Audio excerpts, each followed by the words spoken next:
So this is a 24 unit building that ended up cash flowing me over $60,000 a year, and there's me right there closing on the building. Now this is a 36 unit building that ended up cash flowing me 6 figures a year, and yep, there's me right there closing on the building. Now these are some of the deals I did on my way to becoming a real estate millionaire by the time I was 23 years old. And the best part about it is I didn't come from a rich family, I didn't even use my own money, and I didn't even need to get a loan from the bank. Now at this point, I'm sure you're wondering, how the heck did you do that? It's probably because you're Asian, isn't it? Now I hate it when YouTube influencers waste their time and they wait till the end of the video to tell you the answer, so I'll just tell you right now. The answer for me, my friends, was this concept called seller financing. Now some of you may already know what this is, but for those of you guys that don't, here's a brief explanation. So let's say you want to buy this 6-unit apartment building right here. You think it's in a great growth area and it produces good income for you. Now in a traditional sale, you would go to a bank and get a commercial loan from a lender while paying 20 to 30% of the money up front as the down payment.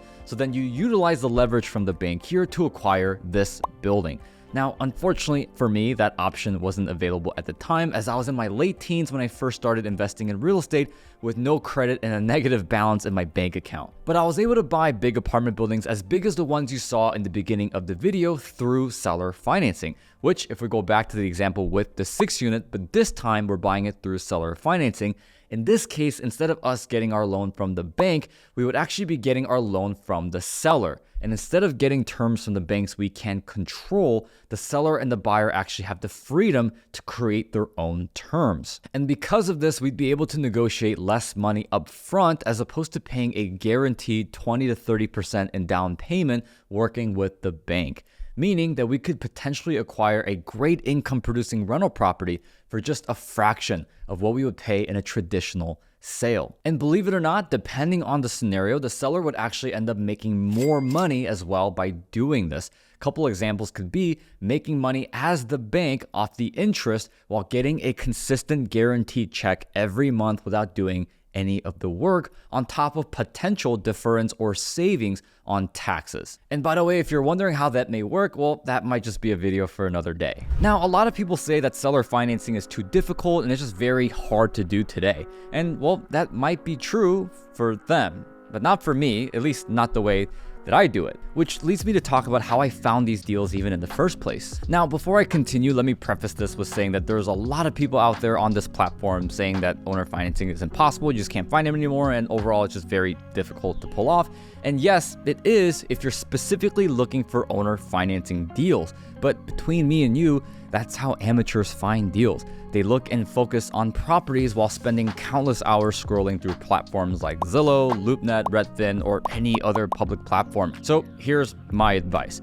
Don't look for properties, but instead look for people. So instead of trying to find owner financing deals or properties, look for the people that need and want seller financing the most. In fact, the most successful companies do this all the time. They spend millions of dollars with a large marketing team to figure out exactly who is going to resonate the most with their products. And that's exactly what I did. I spent hours whiteboarding and consulting with my mentors at the time on who would be the most ideal people for me to target and go after regarding getting seller financing deals done. And well, the way you find the people that resonate the most with your product is you have to write out what the benefits of those products are. Just like how if you're a company like Titleist and you sell golf clubs, you're probably not going to resonate most with teenage girls. Now, some of those benefits to the seller of doing seller financing that I wrote out on my list were some of the ones I mentioned previously, such as tax benefits and savings, making money on the interest, the ability to live a certain lifestyle because you're getting paid every single month through a guaranteed stream of income. And after weeks of thorough research, I discovered that the individuals that resonate most with those benefits are landlords who have owned the property for more than 27 and a half years. And the reason being is because, well, if you hold on to a property for more than 27 and a half years, you have this thing called a depreciation recapture event when you sell the property, meaning that you have to pay taxes on all the tax benefits that you took during the duration of owning that property. So if you've owned the property for more than 27 and a half years, you're gonna have to pay a lot in these two taxes, which is ordinary income tax and capital gains tax. So because the tax liability is so large, a strategy like owner financing is going to resonate more with that individual than somebody who may not be in that situation. So for me, I not only looked for seller financing properties, but I looked for the people and started adjusting my marketing tactics and my deal finding tactics to resonate more with older landlords who own the property for more than 27 and a half years versus just trying to find any properties in general. And well, this led me to finding properties in a way that it was more old-fashioned, such as going on newspaper ads and seeing for rent signs, calling for rent signs, or even networking with older property managers, older real estate attorneys to try to find landlords that were, well, older. Now, at this point, I'm sure you're wondering, well, Daniel, that's great that you found the right people, but how did you get them to agree to do seller financing deals with you? And that, my friends, was actually the easiest part, and I did it in a two-part system. So part number one is I did this thing called listen. What that meant was I would ask question after question about what their needs were and what they were looking for. All the while, I'll construct in my head how I can position my product of seller financing to appeal to the challenges and obstacles that they were talking about and what they are. And that's what led to step number two, which what I call the line method. Now, the line method is something that I've coined, and pretty much what it is I would take out a blank sheet of paper with the seller right next to me, and I would draw a line from the top to the bottom of the sheet of paper. And on the left-hand side, I would write a cash offer. And on the right-hand side, I would write idea number 2. And at this point, I was very careful to not use the exact words of seller financing because it might trigger a bad story or a bad memory that the seller had about the concept. Now, after I got the sheet of paper out and I drew a line in the middle, I would write in the cash offer and explain to them, Mr. Seller, if I were to give you everything that you're wanting, which let's say for the sake of the example is $1 million for this investment property, I would actually break down in front of them what they as the seller would actually walk away with when it was all said and done. So obviously I would write stuff like taxes, which as we've discussed, because they own their property for a long time, it would be a big number. I would write taxes, I would write closing costs, I would write different commissions and fees when relating to doing a traditional sale. And before you know it, by the end, on average, with all the average of the sellers that I've talked to, most sellers would actually walk away with only 50 to 60% of what their asking price was. And at this point, this is when I would go to the second half of the page and I would write down the terms of my seller financing offer.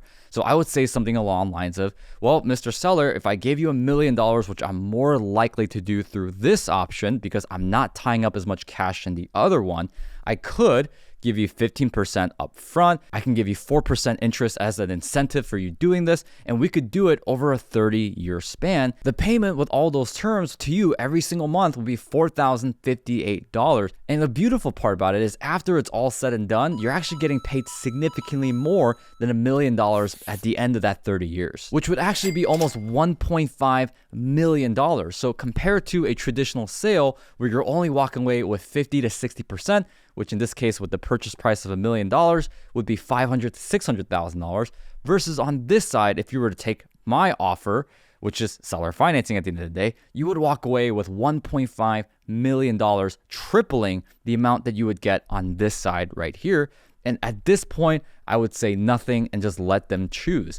And 90% of the time, they would choose the obvious answer and say something along the lines of, well, tell me more about that process, which is beautiful because at that point, we got ourselves a deal. Now, at this point, I'm sure a lot of you guys are saying, well, Daniel, how did you get the money to do these types of deals? I thought you were broke. And that's true, but I use this thing called OPM. Now, OPM stands for other people's money. Now, I'm not begging them, I'm not asking them for money. What it is, it's an investment opportunity that actually benefits the investor themselves. And I did it by doing this thing called raising equity. Now, for those of you guys that don't know what raising equity is, it pretty much means that I found investors and used their money to do this deal in exchange for a portion of the deal itself, meaning that they get a portion of the cash flow, they get a portion of the tax benefits, and they also get a portion of all the long-term benefits and the appreciation and gain from this property without doing any work aside from hearing the opportunity and making the decision to invest